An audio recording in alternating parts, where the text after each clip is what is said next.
So recently I posted a video. I got all 15 volumes of the Complete Love and Rockets. Various printings, but I got all 15. That's how I'm going to read the series. I didn't want to spend $400 or even $300 or even use $250 on the hardcovers. And the hardcovers are kind of unwieldy to read. I wanted something that was like a trade paperback. So just wanted to kind of go over my experiences buying these in case you're ever interested in getting any of these, just things that I came up against. One, I was going to take my time with these, because there have been multiple printings. These books have been around forever. Fantagraphics says, they did the first 50. So these stories have been reprinted over and over and over again. That's what I thought, okay, well then they're not going to be that much in demand. But what I found was you can find these reasonable price. And when I say reasonable, to me, it was $15 or less online. Cheaper the better, because I don't see these books. I don't know why people list these books at 40 or 50 bucks. It's ridiculous. Secondly, where I live in Miami, we do have bookstores, but we don't have a lot of great used bookstores. This isn't Portland or San Francisco, New York, Boston, Chicago. So it's really hard to find these things where you can actually dig. This is like whenever I travel anywhere, I always go to the used bookstore or something, because I always find some gem. So this is the first book. And I think this is the first printing, or maybe it's not. We're gonna find out. This is this is the third printing from '89, but they still kept this trade. And like I said, I didn't care about the printing. There's inconsistent dress here, I don't care. Now, I started collecting these in Cello's Bird #2, and it was easy to find. This is easy to find in various printings. Number 4, Teach from Heaven. Number 5, House of the Raging Women. Number 6, Duck Feet. These were all pretty easy to find, pretty reasonable. And like I said, reasonable for me was I wanted to pay on average no more than $15 a book, and that included shipping. So, I was scouring, mostly it was eBay, A-books, and thrift books. Now, number 7 was one that was harder to find. This is just hard to find at a reasonable price. And I'm thinking, and I'll tell you why I'm thinking in a minute, is because of the storyline. This was $10 plus shipping. It was $15. I wanted to get it for less, but couldn't find it. This is Blood of Balomar, which was it was part of that deal, so this averaged out to a little over $7. This is the first one I got at a bookstore. This was $7 in person. So I was thinking, yeah, I can get all 15 for $7. That'd be pretty cool. Now, another one that's hard to find is issue 10, no matter what printing. Now, this is the first printing, and friend on my comment on the YouTube channel, my YouTube channel, that the first one was like an album cover. That's why it's square. And then subsequent ones were the regular rectangular kind of size, and they actually had a couple of little refinements here and there. But number 10 is just hard to find in any printing for a reasonable price. So I saw this and I actually paid, I paid 13 plus shipping of $6. So this was like $19. So I paid more than I wanted to, which I didn't want to do, but it's just hard to find. Wigwam Bomb, number 11 is easy.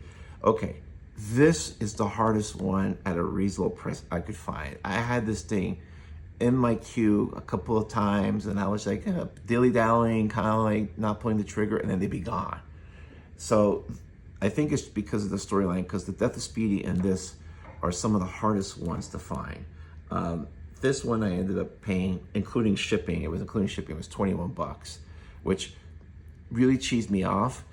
And I've gone since then and looked online, and maybe I could have gotten it now I can get it maybe for $3, $4 cheaper. And it doesn't sound like a lot, but $3, $4 times 15 adds up. But, for a while, I couldn't find this at all, under 25, 30 bucks. So this one is just popular just because it's the story, Poison River. Then I got these last 3. It was a pretty decent deal. They were $11.97 each from the same seller. So I bought all 3, and then they gave me a discount on the shipping.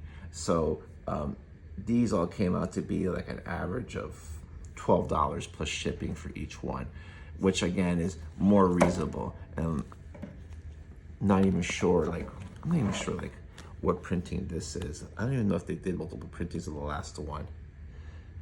This is the first one from 1997. So if you're gonna look for these, I think it's best to be very patient. If you can find them in a store so you don't have to pay shipping and handling, awesome. Maybe if you get it for a good price. My max on average would be 15, and actually it would be lower. That's realistically, I want it for lower. My total cost averaged out to be 13.5 per issue, including the shipping. So it was in the budget, it was in the higher range. I like to get a good deal, but I just kind of wanted to mention that if you're looking for these books, they are out there, but there are apparently other people that are looking for them too, because as I said, I got shut out of a few, and I probably overpaid for number 12, Poison River, but I overpaid for it because I just wanted to make sure I got it. This is the only one I also see online. I'm not sure what printing this is. This is the second printing, 1997. And as I said, this one's hard to find. So I hope you find this useful. I'm starting to read this, but I'm gonna take my time. My goal is to read one a month. And if I can do that, I should be finished by the end of 2025. Long range planning, I guess. But these are great books. I just want to tell you, these are great books. The quality is really good. Some of the first printings, the earlier ones from the 80s, are not on the slick paper. Let me show you, if I may. Here, this one, this Lemon Rockets one. It looks like it's a little smaller, but the only difference is that the border here is less border. On the newer ones that are bigger, they have more border. Now this one is like on good comics paper, like the original paper. And this is first printing 1987, August of 87. So this book is literally 37 years old. But it's a nice book, and just so you know, the earlier volumes, all the volumes contain the covers, but these early ones actually have the covers in color. The other ones have in black and white. I guess they realized they could sell a book about the covers, and these covers are reproduced beautifully. I had this single issue before, and this is exactly the color, that blue, these blues, I remember this. So, as I said, these books are easy to get. If you want to get a good price, you want to be a little bit patient, but they're really good books. And I will tell you, all 15 of these is a heavy set of books. These are, just well made, fun books to read. This is issue 10. I just want to show this for a second. One of the people that commented on my YouTube channel told me that for this one, they actually expanded the size of the panels, and actually Gilbert added some panels just to kind of make it flow better. And I kind of like this a lot better because I like seeing these big panels, but then the subsequent printings were more this size. But there were some additional drawings and panels and stuff that he added there apparently for future reprints. He kept, tweaking it. So that's really it. I don't know if you found this interesting at all or not, but I just want to tell you, my experiences in buying these things. Thanks.